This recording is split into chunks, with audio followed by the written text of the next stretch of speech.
విద్యాశాఖ మంత్రిగా ఉన్న రేవంత్ రెడ్డి, ముఖ్యమంత్రిగా ఉన్న రేవంత్ రెడ్డి మొన్న ఇబ్రహీంపట్నంలో ఏవిఎన్ రెడ్డి అనే ఒక బీజేపీ ఎమ్మెల్సీ పెట్టిన లేక్ ఫీల్డ్ ఇంటర్నేషనల్ స్కూల్కు రిబ్బన్ కట్ చేయనిక పోయిండు.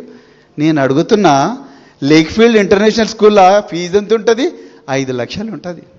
ఎవరు కడతారు నాయన 5 లక్షలు? నీ కొడుకు కడతాడేమో రేవంత్ రెడ్డి, నీ బిడ్డ కడతాడేమో, నీ మనవాడు కడతాడేమో, మా బిడ్డలు కట్టలేరయ్యా. అందుకరికే కదా కేసీఆర్ గారు మా అందరికీ గురుకులాలు పెట్టి ప్రతి బిడ్డకు సన్న బియ్యం పెట్టి 2 సార్లు నెలకు 2 సార్లు చికెన్ పెట్టి, నెలకు 2 సార్లు మటన్ పెట్టి, 4 సార్లు చికెన్ పెట్టి, నెయ్యి పెట్టి, సన్న బియ్యం ఇచ్చి ఆంగ్ల భాషలో విద్యాబోధన నేర్పించి, ఇక్కడ మీ దాంట్లో చాలా మంది కూడా మా దగ్గర చదువుకున్నారు. I'm not inferior to anyone, I shall be the leader wherever I am, I shall do what I love and be different, I shall always think big and aim high, I shall be honest, hard working and punctual, I shall never blame others for my failures, I shall repay what I borrow,